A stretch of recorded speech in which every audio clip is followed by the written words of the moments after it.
Halo sama-sama tembak, bertemu lagi di sini di channel ini, channel saya Apia. Kembali lagi di konten favorit kalian. Sombong. Oh, tanda-tanda mau ganti HP nih. Lu bisa nggak? Lu bisa kayak lempar HP terus lu tangkap lempar yang tinggi. Halo guys, berjumpa lagi di segmen-segmen favorit kalian di mana kita akan membawakan berita-berita yang sedang hot, warm, and cool, and bless me, and the part of your world, Daniel, streaming Daniel, the Little Mermaid, Daniel, 2-1. Hello guys, it's 2-1. 안녕하세요.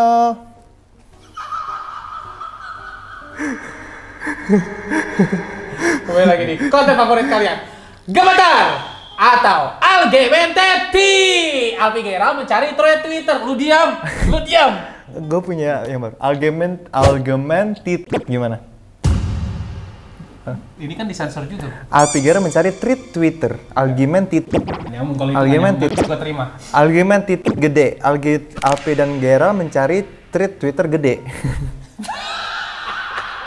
Apa aja sih yang lagi rame di Twitter? Salah satunya adalah lagi rame perselingkuhan, Ger. Rame banget. Kenapa sih orang-orang pada rame selingkuh? Ya, Algementeti yang kemarin kita baru bahas selingkuh. Iya, sekarang gak lama setelah itu artis-artis pada selingkuh. Artis pada selingkuh. Seperti yang kemarin, kasus kemarin itu seperti pembuka doang ya? Pembuka doang. Apakah ini? Nah, makanya kalau misalnya kalian misalnya dibilang kayak selingkuh lah, menikah gitu. Menikah itu bukan seberapa cepat, tapi seberapa tepat. Nah, iya. Disitulah masuk quotes kehidupan. Hubungannya sama selingkuh tadi apa? Iya, maksudnya kayak kalau kita tuh sama tetangga-tetangga, ih udah pacaran lama kok nggak nikah-nikah. Bu, maaf nih, nikah itu bukan seberapa cepat, tapi seberapa tepat. Aku nggak berkompetisi dengan siapapun kalau menikah gitu, Bu. Oh, nah, itu tips ya buat kalau ada yang nanya seperti itu. Bukan. Tips buat ibu-ibu. Panas kepala gue. Panas. Oh, ada bandonya tiba-tiba. Ini apa, Bu? Temanya apa bandonya? Hello Kitty. Sanrio gitu, Hello Kitty. Sanrio tuh di mana? Sanrio itu Hello Kitty. Rumahnya Hello Kitty itu Sanrio namanya. Keroropi, lu tau Keroropi nggak? Monokurobo, lu tau Monokurobo? Tahu Monokurobo. Yang babi-babian itu. Iya tahu. Nah ini gimana nih perselingkuhan rame terakhir? Lu beli apanya waktu itu? Tasnya? Tas Monokurobo. Tempat pensil. Zaman apa Monokurobo? Kalau gue tuh pas SMP. Ih, gue pas SD aja lu tua banget. Siapa yang selingkuh lagi sekarang? Terakhir si D. Kalau yang D ini dia menggugat cerai istrinya. Menggugat cerai istrinya, karena katanya tidak satu visi. Tidak satu visi misi. Iya.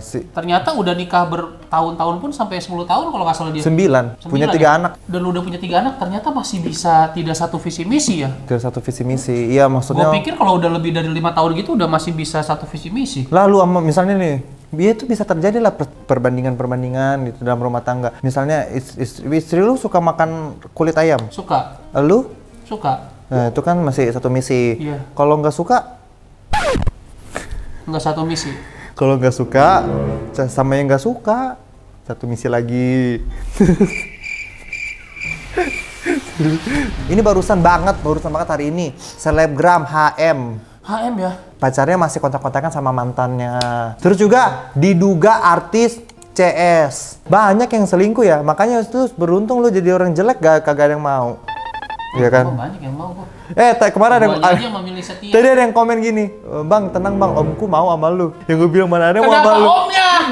Tenang bang, om lu? Om gue nafsu sama lu katanya gitu. Kayak gitu, nggak apa-apa lah. Hitung-hitung buat beli tiket Coldplay. Ada lagi nih, lu suka pasti bahas ini, Ger. Apa sih ini? Masalah event konser yang gagal, Ger. Event musik yang gagal. Masih ada? Masih ada. Udah nggak pandemi masih ada konser-konser gagal? Lu pikir cuma berdendang berjenggot itu? Berdendang bergoblok? Iya. Ya ampun, ada konser apa lagi sih? Ini masih ada, Ger. Oke, ini festival musik F. Tolong bantu naikin festival musik gagal ini karena banyak teman-teman yang diserang, dirugikan, dan Cilegon merasa dirugikan oleh festival F. By the way, ini Yang lihat udah 1,4 juta. Ya, Dan 1,4 juta ini thread-nya ya. festival musik ini sebenarnya akan dihadiri oleh artis-artis seperti Kangen Band, Mr. Jono Joni, Virsa Bersari Virsa juga ada. Bersari, Dirty Mind, Halka Ramdan. Ini banyak ya nama-nama Banyak, ini ya. banyak. Ada Rai, For Revenge, Kata dan lain-lain lah One pokoknya. Republic, Katy Perry, Enggak ada. Jamal Mirdad. Enggak ada. Jamal Mirdad. Ada penampilan spesial dari Awkarin featuring Leto. Random banget kalau kalian tiba-tiba featuring Leto. Dan juga dihadiri oleh penampilan virtual dari Jackie Chan. Penampilan virtual ngapain? Demonstrasi kungfu ngapain? D1 dan D2 ini udah dikasih tahu juga. Lalu H-3 acara akun official Festival F ini memberikan informasi bahwa artis dan band yang akan tampil di tanggal 13 atau Day 1 itu gagal tampil.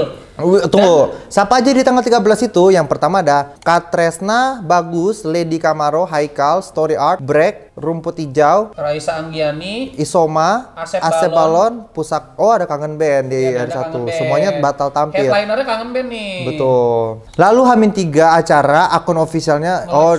Kalau acaranya gagal, panitia menawarkan refund, namun tidak diberitahu cara refund bagi yang sudah membeli tiket. Jadi kayak, oke kita akan refund ya, tapi Iya. cara refundnya nggak dikasih tahu anjing. Iya.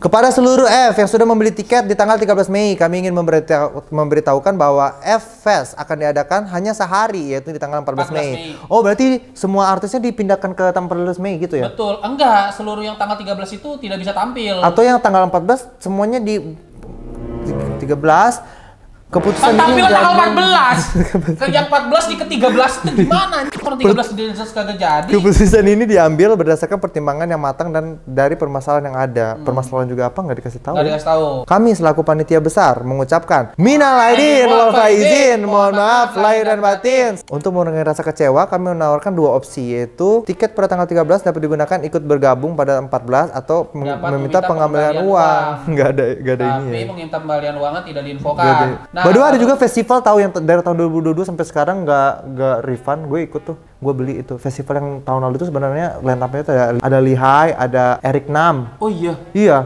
nggak di refund. gue tadinya mau nonton Lihai, ternyata batal. Duit lu masih di sono dong? Masih di sono, belum refund nih, belum refund. Mereka mau bikin lagi tahun 2023. Tahun 2023 batal pula.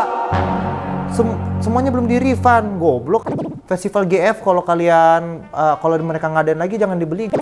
Jangan dibeli aja. Ntar gak di refund aja. By the way di tanggal 14 itu berarti ada Virsa Bersari sama Nadina Miza ya. Iya, panitia penyelenggara kembali minta maaf atas artis-artis yang batal tampil yang seharusnya Virsa Bersari ikut tampil di Day 2 tidak bisa tampil. Hah? Dengan ini saya menyampaikan permohonan maaf sebesar-besarnya kepada band yang terkait yang tidak dapat kami tampilkan dan juga para penggemar. Kami mohon maaf atas ketidaknyamanannya dan terjadi akibat kelalaian kami tanpa mengurangi rasa hormat. Festival pada tanggal 14 akan Kok tetap bisa? terselenggara. Kami mohon maaf yang sebesar-besarnya kepada band dan penggemar terkhusus Kangen Band, Pusakata, Raisa, bla bla, Virsa Bersari, hari kemarin dan lain-lain. Kok bisa? Biasanya kalau kayak gini-gini itu, jadi kan biasanya ya. Biasanya Jadi kan kenapa? kalau ngebooking artis itu kan harus di DP dulu. Oh. Nah, pas mau pelunasan, duitnya nggak ada. Duitnya nggak ada. Iya. Bisa jadi makanya nggak bisa tampil. jadi. Tapi kan kita nggak mau berspekulasi ya. Iya. Tapi tadi udah berspekulasi. Ini line up yang direncanakan tapi di Day 2 14 Mei, namun penonton masih merasakan ketidakpastian atas berlangsungnya event tersebut. Nah, dilihat dari snapgram teman yang sudah datang ke venue, belum ada penampilan band artis lokal ataupun artis ibu kota, bahkan sound dan alat musik tidak ada di atas panggung. Belum ada band yang cek sound sampai tadi malam. Sampai malam. Iya. Minta maaf doang itu. Tuh ada yang bilang acara tergajel. Hah? Kecewa banget sama acara F-Fest. Nadine-nya udah nungguin dari tadi tapi soundnya belum dipasang. Woi, masa bikin panggung belum pasang sound? Anjing gimana ceritanya? Gimana ceritanya Apakah sih? mungkin di atas panggung ternyata Nadina Miza bukan menyanyi tapi pantomim? Iya, atau melempar pantun. Enggak juga gitu. Atau loh. mungkin kayak theatrical performance kali Iya, ya? ngapain Nadine Amizanya datang kalau Tiba-tiba- kalau soundnya belum dipasang? Tiba-tiba Nadina Miza datang langsung tung tung tung tung tung. Apa itu? Oh, meniup api. Meniup api. Oke, di sini juga ada snapgram dari artis-artis yang ini yang tampil. Ada dari Nadine Amiza nih, kita bacain aja satu aja ya dari Nadine Amiza. Hai teman-teman semua, aku sudah selesai make upan dan tinggal ganti baju. Masih menunggu kepastian dari pihak penyelenggara. Untuk kamu yang sudah standby di venue, depan panggung, sabar ya anak-anak baik. Semoga jodoh dan rezeki kita bertemu. Artisnya aja udah di belakang panggung. Artis udah di belakang panggung. Dan untuk kawan-kawan di Sereng sudah ada di venue, seharusnya 1 jam lagi kami bisa bersua dengan kalian. Namun saat ini kami sedang menunggu kesiapan teknis dari pihak penyelenggara agar semua bisa berjalan sesuai rencana. Semoga ada kabar baik dan kita tetap bisa bertemu di perayaan patah hati malam ini. Aneh banget anjing. Tanya masa soundnya belum ada teknis kesiapan Minimal teknis. pakai megafon ya, pakai yang kayak ini loh, megafon. Juga itu aja festival macam apa yang kayak gitu aja. Festival megafon. Sekson jam 8 lewat, main jam setengah 10. Admin masih pede, seakan semuanya pada seneng. Ceksonnya baru jam 8. Ceksonnya baru jam 8 padahal di sini harusnya dari jam 13.20 itu udah ada penampilan. Terus ada yang kayak gini, pakai sound tanem kah? Terus kayak tiba-tiba mereka klarifikasi. Untuk info refund bisa dikunjungi link di bawah ini. Oke, pendapat gue adalah turut sedih ya sama yang udah beli tiketnya. Iya. Sebenarnya kayak gak bisa nyalain orang yang beli tiket juga sih, karena kan pasti ekspektasinya bagus. Emang kayaknya penyelenggaranya yang kurang matang aja sih, belum belajar dari kesalahan gitu. Masa manggung musik soundnya belum dipasang, gimana sih ceritanya? Ya, ini termasuk penipuan gak sih? Coba yang anak-anak hukum tulis di kolom komentar apakah ini tuh termasuk penipuan atau enggak sih? Sebenarnya kan kita bisa dituntut nggak sih? Kita hanya bisa berspekulasi, tapi kita sebenarnya nggak tahu juga kan kejadian aslinya tuh gimana di venue. Gue cuma bisa bilang semoga kalian diselamatkan lah dari festival-festival tai kayak gini ke depannya gitu. Ya. Karena kalau gue jadi salah satu di antara orang yang beli festival gini, misalnya udah jauh-jauh datang buat lihat Teh Yura, tapi ternyata Teh Yuranya nggak jadi manggung. Iya. Kesel banget kan. Apalagi Alpi? Nih, ada yang baru nih. Setelah beberapa bulan yang lalu apa tahun lalu ya, pernah rame tentang emaknya Seven Dream. Ada kan kasus emaknya Seven Dream? Iya, yang marahin anak kecil itu ya. Sekarang ada yang baru lagi. Itu yang bapak kamu saya pindah tugaskan ke Pluto itu nggak sih? Itu ya. Iya. Oke. Ada lagi yang baru. Apa lagi? Bundanya Taekook di ini, Taehyung dan Jungkook. Ada apa sih? Ini lagi pada rapat ya? Lagi pada rapat. Jadi gini, jadi ada sekelompok fans yang live di TikTok ini kayaknya ya. TikTok kayaknya. Oh, betul dia TikTok. Nah, tapi di live-nya itu kan dia kan membahas kayaknya koreksi gue kalau salah, membahas fenomena yang lagi rame yaitu si Jennie sama Taehyung pacaran di Paris gitu, ketangkep lagi jalan bareng gandengan gitu. Sebenarnya ya nggak masalah kalaupun itu bener ya mereka patut hidup normal seperti itu, mereka juga manusia gitu. Ya. Nah, tapi ada beberapa fans yang tidak suka. Okay. Yang mana ini kayaknya kelihatan dari suaranya pas gue denger tuh kayaknya wanita-wanita yang sudah dibilang ibu-ibu ya. Julid dia live bareng di TikTok. Bisa jadi juga kayak suaranya doang yang kayak ibu-ibu gitu. Banyak loh orang yang iya banyak sih. loh cewek yang kayak suaranya berat kayak Hilda gitu. Silahkan didengerin sendiri dari HP lo atau dari HP gue? HP gue ya. Kayak gue dari HP gue aja. Dari kita ya. Emang enak dikasih yang bekas-bekas. Lu mau barang bekas enggak lu? Kan gitu kan? Bener Mam. Emang enggak walaupun normal gitu nggak mikir dia. Kayak nggak ada wanita yang ada di otaknya gini, jagain Taehyung ya. Tuh kayak nggak ada wanita lain. Ada yang bilang gitu ya, kayak nggak ada wanita lain. Iya. Sama siapa aja juga ya. Misalnya tiba-tiba Taehyung sama siapapun lah, pasti kalimatnya kayak gini lagi yang keluar. Iya. Nggak ada wanita lain. Mau Taehyung sama siapapun, ini pasti balasannya. Serba salah ya. Najis banget. Kami titipin Taehyung kami dengan kamu. Ya Allah, geli banget aku. Ih, geli banget. Lu yang geli goblok. Princessnya ini, jadi princessnya BTS. Ih, najis. Ih. Ya ampun, jagain Taehyung. Lu yang najis. Kayak gini, kenapa? Jadi intinya, jadi menurut akun yang ada yang upload percakapan ini, rekamannya adalah isinya itu hate speech ke Jennie. Iya. Dan kayak terkesan kayak sumpah sih cemburu sih. Itulah. Cemburu ini mah. Kayak ibu-ibu berdua kayaknya. Lucu banget cemburu sama kedua nih. Lucu banget gak sih kayak orang-orang ini delusional banget. Mereka tuh cemburu sama hal yang gak mungkin mereka bisa raih gitu. Iya. Kayak mereka merasa Taehyung itu punya dia. Iya, kayak kalau nggak sama Jennie, gue punya kesempatan nih deketin Taehyung.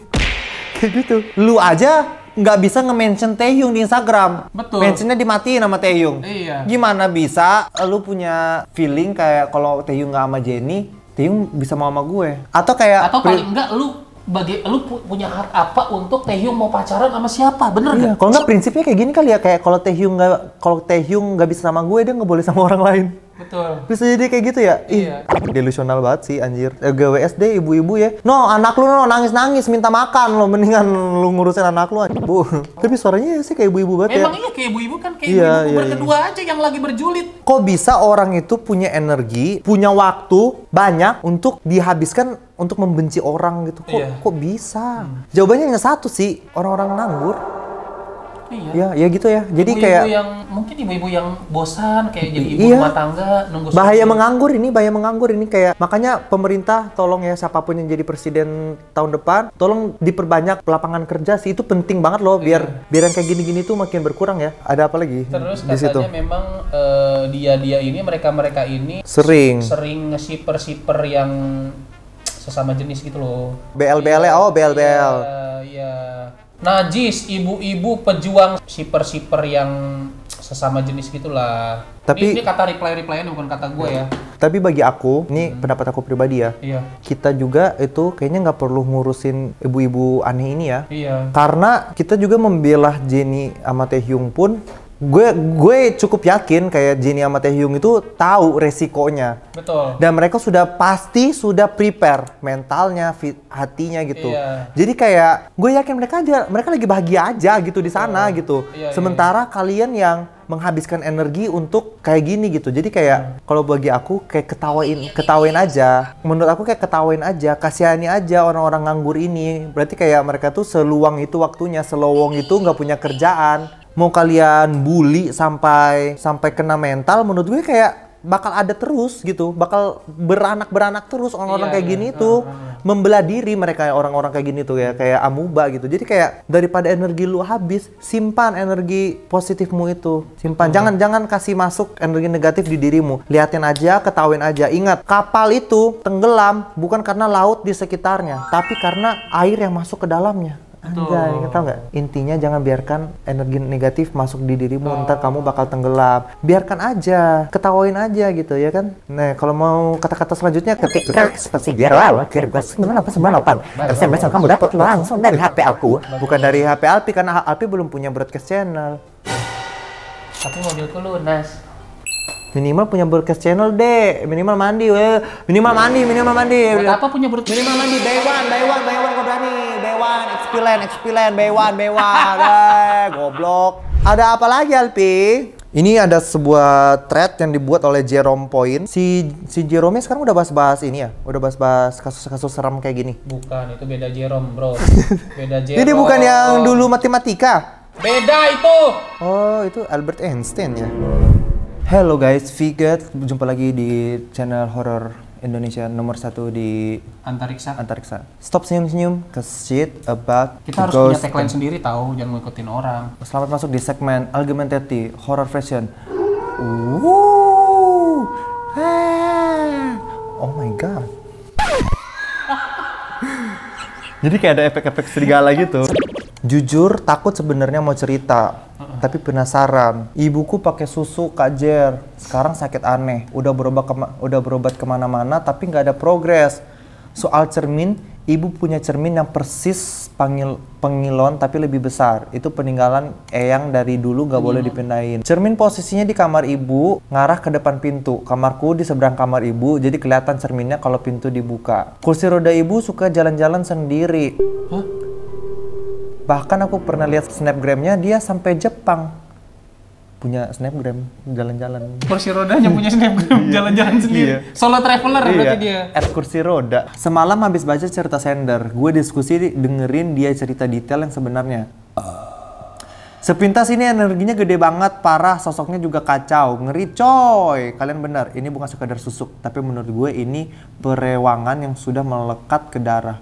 Perewangan apa sih? Coba tulis di kayak kolom komentar kayaknya kayak ini deh, perewangan kayak jin kodam gitu nggak sih, jin korin, jin kodam, jin gitu kayaknya. Langsung aja berikut cerita dari sender. Sebelumnya makasih banget dari semalam aku bacain semua reply kalian di sini. Sedih, mau nangis, maaf lebay. Banyak yang diungkapin teman-teman di sini mirip sama kejadian ibuku. Panggil aja namaku Maya.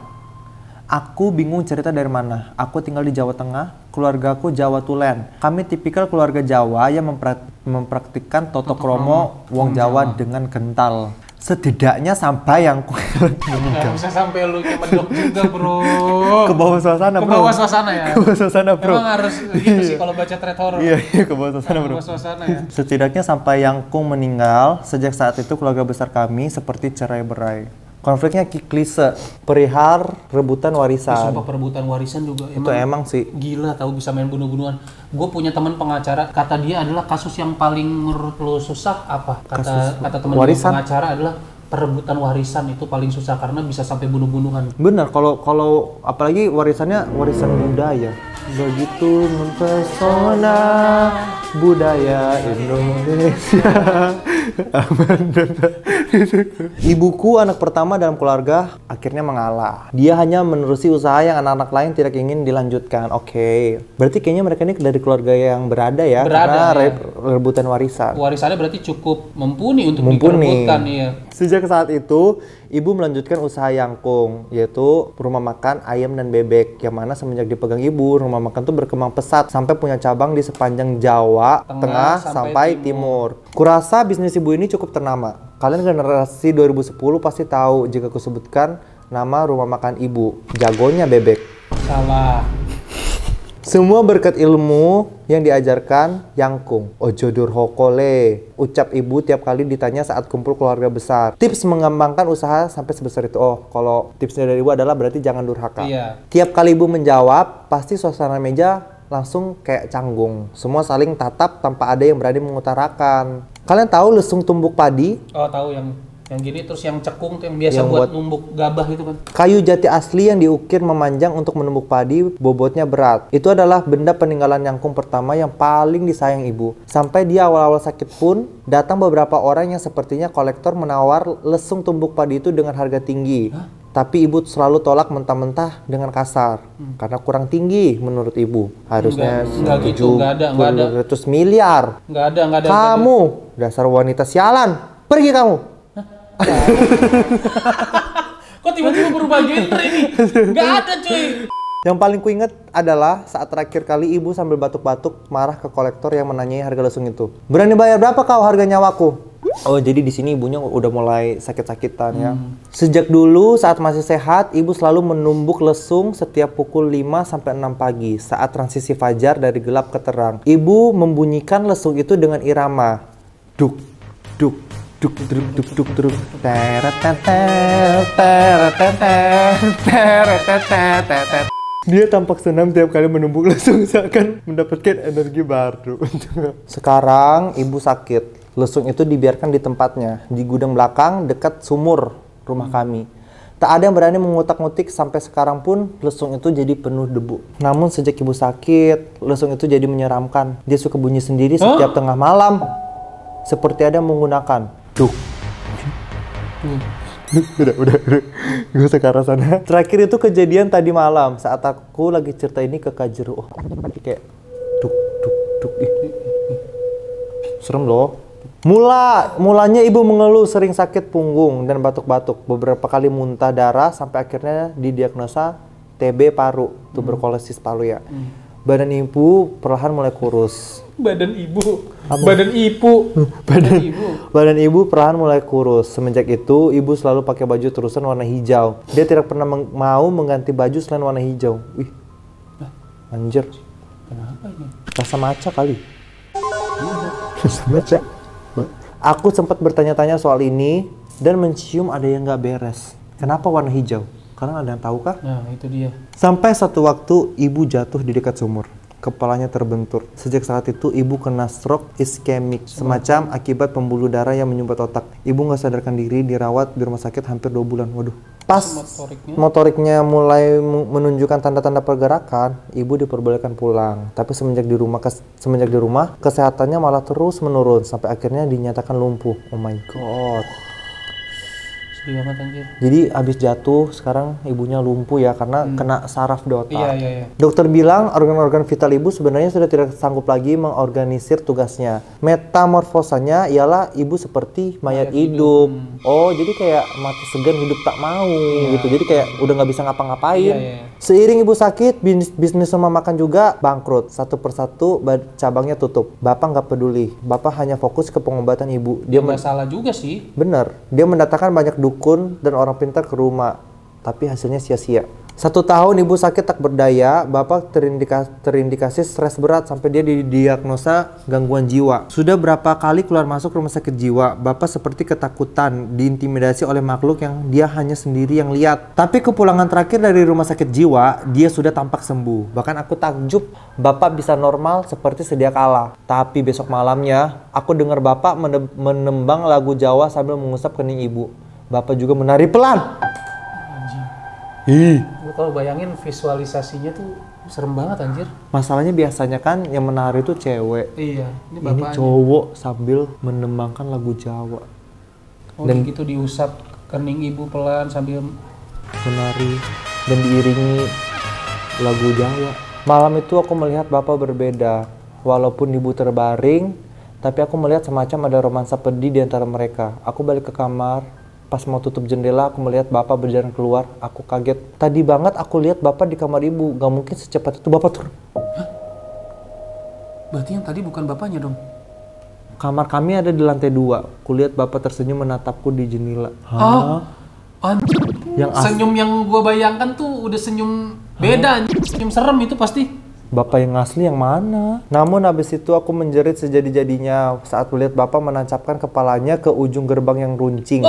Besi ujung gerbang itu menembus sampai ke belakang bapak. Sampai sekarang aku gemetar tiap ingat kejadian itu. Oh man. Kematian bapak jadi omongan orang. Ada kenalan bapak yang datang melayat. Dia memperkenalkan dirinya namanya Mbah, kawan dekat bapak. Namun jujur, aku tidak pernah melihat dia sebelumnya. Si Mbah ini bilang, Taryadi, nama bapaknya, meninggal karena keinginannya sendiri. Dia terlalu mencintai ibumu. Kalian hati-hati. Mbah belum tahu kenapa perewangan itu sekarang berbalik. Perewangan. Sejak mendengar kata itu pertama kalinya, aku terus mencari tahu tentang perewangan. Sampai hari ini, terhubung dengan Kak Jero. Aku nggak tahu kenapa Yangkung melakukan hal yang membahayakan anak turunannya. Dan kenapa ibu mau. Rasanya aku mau marah. Tapi nggak tahu mau marah ke siapa. Aku masih ada adik yang harus dijaga, keluarga-keluarga lain juga kayaknya nggak peduli. Aku hanya berdua dengan adikku mengurus ibu di rumah yang sebesar ini. Satu-satunya harta kami yang tersisa adalah keluarga. Betul. Harta liran, berharga. Sebelumnya aku coba melewatkan.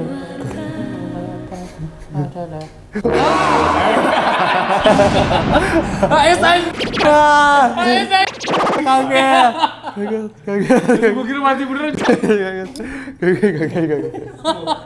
Sebelumnya aku coba melawan ketakutanku dengan logika. Mungkin kematian bapak ialah pure karena gangguan jiwa yang belum sembuh sepenuhnya. Tapi hari ke hari kejadian di luar Nurul yang nalar. Kejadian di luar nalar terus terjadi sampai logikaku udah nggak bisa lagi denial. Kalau kami nyatanya sedang berurusan dengan setan. Belum kering kuburan tanah bapak, 2 hari setelahnya kebayang-bayang di kepalaku. Kejadian waktu malam, aku dengar suara geruduk di atap rumah. Pusatnya dari atap kamar ibu. Jadi di atap kamar ibunya ada geruduk. Aku memeriksa kamar ibu. Dari pantulan refleksi kaca yang besar di kamar ibu, menghadap ke pintu luar. Aku melihat bapak. Tubuhnya hancur, dikerumunin burung gagak banyak banget. Bapak teriak-teriak minta tolong. Aku mematung gak bisa ngapa-ngapain. Ini kayak film horor ya? Tapi kok di film horor? Kok kayak adegan film horor? Sampai aku sadar, untung cuma mimpi. Tapi rasanya nyata banget. Aku ngap sendiri. So kan bener-bener kayak adegan-adegan film-film horor ini. Cuma di bantalku ada bercak merah. Ternyata di balik bantalku ada 3 bangkai burung gagak yang kepalanya udah putus. Isi perutnya juga tercabik-cabik. Aku sampai mau lari ke kamar mandi. Mulai. Kamar mandiku berada di lantai atas. Ada di paling ujung lorong. Belok ke kiri, menaiki 3 anak tangga, turun ke bawah, lalu terbang. Sampai kalau di Bukit Stroberi. Itu kamar mandi keluarga yang emang cukup besar. Ada bathtub yang dibatasi tirai putih antar kamar mandi basah dan kering. Oke. Aku menatap diriku sendiri di cermin. Mulanya aku kaget melihat wajahku penuh bekas darah di sekitar mulut bahkan gigi. Aku panik, langsung gosok-gosok muka, tapi pas aku lihat ternyata mukaku bersih-bersih aja. Kayaknya aku banyak melamun hari ini. Ini mah kayak film horor banget ini. Keran air dalam bathtub tiba-tiba menyala. Dari bayangan tirai tidak ada siapapun, hanya keran yang menggeser menyala. Tapi tiba-tiba aku mendengar suara kaki menyemplungkan ke air, seperti ada orang yang sedang hendak berendam di sana. Ya, tapi bayangan di tirai hanya air yang menyala. Aku buru-buru kabur keluar, rasa penasaranku terkalahkan sama rasa takutku. Ada lagi kejadian unik, tiba-tiba aku didatangi Pak RT atau Ridwan Thomas. RT bukan singkatan. Ya misalnya kayak artis-artis yang ketahuan selingkuh, artis FC, artis CS. Nah, ini kan bukan kasus perselingkuhan, Pak Iya, RT. siapa Pak tahu RT siapa tahu namanya disembunyikan. Kagak. Konteksnya Pak RT ya Pak RT aja rukun Bukan tetangga. Ridwan Thomas. Bukan. Didatangi Pak RT karena katanya banyak laporan warga yang suka melihat ibu berpakaian minim kerap menggoda pria yang lewat. Hah? Aneh banget. Aku kaget, tentu aku nggak terima dengan ucapan Pak Ridwan yang menurutku fitnah. Orang ibu bangun aja nggak bisa, melek aja enggak loh. Kok bisa-bisanya ada laporan kayak gitu? Nah iya. Aku ajak Pak RT masuk melihat kondisi ibu. Dia tercengang, bukan main, melihat ibu yang terbaring lemah. Lalu suatu waktu, kalau aku sedang membersihkan tubuh ibu, aku melihat luka basah yang dipenuhi belatung ada di bagian perut ibu. Luka itu membentuk lubang, tidak terlalu besar, ada di perut ibu. Aku cuma bisa nangis sambil bersihin luka ibu dan menggantikannya dengan pakaian warna hijau lagi. Itu amanat ibu saat terakhir kali bicara padaku sebelum dia koma panjang. Dari sekian banyak saudara yang kuhubungi untuk meminta pertolongan, hanya Pak Roni yang berkenan datang ke rumah. Dia mengaku prihatin padaku dan adikku terlebih pada ibu. Daripada Roni, aku tahu kalau selama ini ibu meneruskan keilmuan Yangkung yang turun-menurun. Yangkung ternyata selama ini bersekutu dengan setan. Ibumu lapang dada menerima warisan dari Yangkung itu. Tapi Pade nggak tahu kenapa ibumu bisa jadi begini. Mungkin dia itu maksudnya kenapa ibunya pagi-pagi selalu Numbuk-numbuk menumbuk padi dengan irama-irama tertentu. Mungkin itu dia lagi melakukan ritual. Mungkin siapa tahu nanti dijelaskan ya. Ada Iya. Orang yang mewarisi keilmuan Yangkung harusnya berumur paling panjang, awet muda dan berlimpah rezeki. Ilmu apa Pak De? Sampai ibu bisa begini? Perewangan. Kamu sudah dengar kan? Perewangan adalah persekutuan manusia dengan syaitan. Oh, ini dijelasin nih. Yangkung dibantu oleh jin dalam membangun usahanya semacam penglaris lah. Pertama, penglaris itu ada di lesung padi yang ibumu suka bunyikan setiap pagi. Oh, benar. Kan benar kata gua kan. Lalu perewangan itu ada juga di cermin kamar ibu. Itu bukan cermin biasa Maya. Itu namanya cermin kejujuran. Bukan dong. Cermin. Siapa yang paling cantik di dunia? Gak begitu dong. Masa ibunya tiap hari gitu. Cermin kejujuran. Aku tak percaya cermin yang saban hari kupendangi karena mengagumi kecantikan ibu saat menyisir rambut ternyata segitu mengerikannya. Aku gelagapan. Pade sendiri yang mencari kain seadanya lalu menutup cermin itu. Sabar ya Nduk, berdoa Kak Gusti Allah. Pade pamit dan berjanji akan sering-sering menengok kami. Namun gak berapa lama aku dapat kabar bahwa Pade Roni meninggal kecelakaan. Hah? Pak Roni itu yang tadi datang ya? Iya, saksi TKP mengaku melihat Pade seketika keluar dari mobil di palang kereta. Kemudian berjalan pelan sampai menabrakkan dirinya sendiri ke kereta yang melaju dengan cepat. Pade diduga bunuh diri. Oh my god. My god. Aku shock mengetahui kabar Pade bunuh diri. Tadi aku baru saja bertemu dia dan tak ada yang aneh dari dia. Keluarga besar, khususnya keluarga Pade, mengucilkan kami. Kami dijauhi keluarga sendiri sebab dituding sebagai penyebab kematian Pade Roni. Aku tak bisa menampik, hari-hariku penuh ketakutan. Sampai tak lama ucapan Pade mengenai cermin besar di kamar ibu itu terus meneror kami. Aku kerap melihat sosok lain serupa ibu dari dalam cermin. Jangan salahin Yangkung ya, ibumu yang serakah. Dia juga pasang susuk, kata Biani sambil marah-marah saat aku telepon menanyakan apa yang sebenarnya terjadi dan menceritakan apa yang dikatakan Pak Roni waktu ke rumah. Teleponnya dimatikan, aku telepon tidak pernah diangkat lagi. Aku pernah mendengar suara langkah kaki lari-lari dari lantai atas. Adikku tertawa riang. Goblok. Pas banget aja.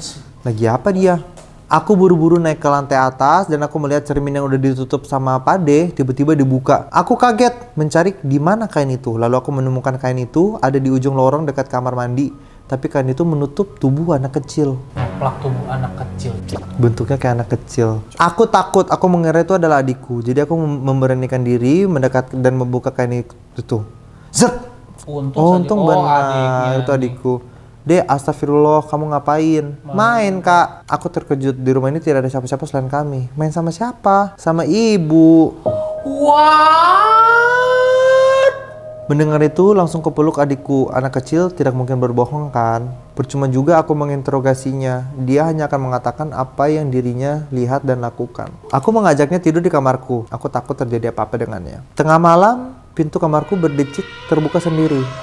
Aku bangun mau menutupnya, tapi ketika di dekat pintu, aku lihat dari cermin ada sosok laki-laki yang duduk di tepi ranjang ibu membelakangi. Membelakangi mereka gitu. Iya. Aku deg-degan banget, tiba-tiba sosok itu menoleh padaku dan itu adalah Dek Roni. Pak Deroni dengan wajah yang hancur seperti habis tersarut aspal bebatuan, paruh kepalanya yang pecah. Oh my god. Aku teriak, refleks menutup mata. Adikku memanggil. Kakak kenapa? Pas aku buka mata, aku lihat lagi sosok ibu sudah tidak ada di cermin. Bukan sosok itu, sosok itu. Sosok itu sudah tidak ada di cermin. Aku berjalan menutup pintu kamar sambil memeriksa. Habis itu balik ke kamar, berusaha untuk tidur lagi. Dari cerminan itu juga, aku beberapa kali melihat sosok perempuan berambut panjang yang kusut, payudaranya besar menggantung seperti Siska E. Aku teringat oleh adegan di film Keramat Tunggak. Aku melihat sosok perempuan berambut panjang yang kusut, payudaranya besar menggantung sampai ke lantai, perutnya buncit, wajah dan kulitnya hijau kehitam-hitaman, matanya merah menyalak. Kalau kalian tahu buto ijo, ini kayak buto ijo versi perempuan gitu. Aku melihat makhluk itu menjilati sekujur badan ibu. Ya Allah, aku takut banget. Aku pernah mimpi, aku melihat ibu sedang memuja sosok mirip almarhum Yangkung di gudang pekarangan. Di mimpi ibu bilang, "Maya, salam sama Yangkung." Walau cuma mimpi, itu kerasa nyata banget. Yangkung tampak menjijikan. Kepala besar, badannya kurus, dan dari mulutnya menetes terus air liur. Aku terus mengalami mimpi serupa, jadi sampai sekarang aku nggak berani untuk memeriksa gudang belakang. Aku nggak siap kalau misalnya ternyata melihat sesuatu yang mengerikan di sana. Oh iya, Simba yang waktu itu bilang teman dekat Bapak, dia datang lagi membawakanku satu kendi air. Katanya air itu harus digunakan untuk membasuh ibu ketika memandikannya. Simba bilang, ada susuk tertanam di tubuh ibu. Itu harus dikeluarkan, tapi risikonya jika tidak kuat, ibu akan meninggal. Simba bilang, masalahnya bukan hanya susuk, tapi perewangan Yangkung yang sudah menguasai tubuh ibu. Aku berpikir mungkin makhluk hijau perempuan yang aku lihat itu adalah makhluk perewangan yang bersama ibu. Semenjak aku memandikan air dari Simba ke ibu, entah mengapa aku merasa seperti ibu marah padaku. Suara lesung itu makin sering berbunyi dan makin nyaring.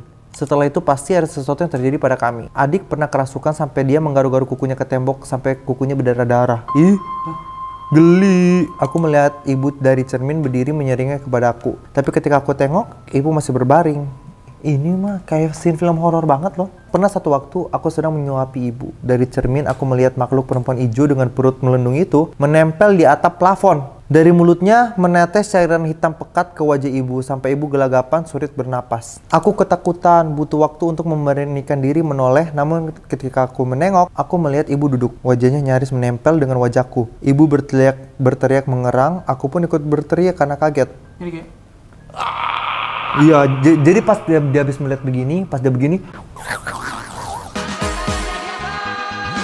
Setelah ibu kejang-kejang beberapa saat, akhirnya dia tenang sendiri. Aku cuma bisa nangis. Aku merasa bahaya yang besar akan datang pada kami, hanya tinggal menunggu waktu. Aku takut ya Allah, semoga aku kuat, adikku kuat. Aku cuma bisa berdoa agar lesung itu berhenti bersembunyi. Berbunyi? Lesung bersembunyi itu gimana? Cermin itu tak lagi menampakkan hal yang mengerikan, dan jika boleh meminta, aku ingin ibu sehat. Jika saja ada cara untuk melepaskan susuk dan memutuskan perewangan itu, apapun akan aku lakukan. Terima kasih sudah membaca ceritaku. Semoga kita semua selalu dilindungi dari mara bahaya. Treat sementara selesai. Narsum menjalani kehidupan yang amat berat. Oke. Udah habis treatnya. Sebenarnya bagi aku ya seru. Tapi somehow too good to be true nggak sih? Kalaupun kita tidak bermaksud meremehkan. Aku juga ya. Kalau ternyata ini benar, aku juga amit-amit aja ngalamin kejadian kayak gini. Iya, gue juga nggak mau. Tapi ya beberapa scene itu sangat-sangat nggak tahu apa karena kita terlalu banyak nonton film horor ya. Kita terlalu banyak nonton film horor deh. Iya nggak sih? Terlalu banyak nge-review film horor, tapi bener-bener ini tuh adalah scene-scene yang film horor banget. Iya. Mau ini cerita bener atau enggak, seru. Seru. Maksudnya seru gitu loh, kayak seru untuk ter-entertain banget lah sebagai pembaca yang suka horor. Film horor gitu ya. Dan juga kalaupun ternyata ini benar ya, semoga penulis diberi keselamatan terus. Betul, pengirim diberi keselamatan terus. Semoga udah berhenti terornya sampai terornya sini. dan juga ini sebenarnya kan ceritanya gantung, kita Semoga nggak ibunya tahu, cepat sehat. kita nggak tahu akhirnya kayak gimana. Betul. Semoga happy ending sih. Ya udahlah, terima kasih ya. By the way, kita kalau baca cerita horor tuh dilucu-lucuin sebenarnya bukan bermaksud meremehkan. biar nggak serem ya. Biar nggak terlalu serem, sumpah. Karena di sini sudah Pertama kita agak penakut juga. Kedua Iya. memang kita bukan channel yang horor banget bukannya gitu sih ya. tempat to ghost down ya. Iya, gitu.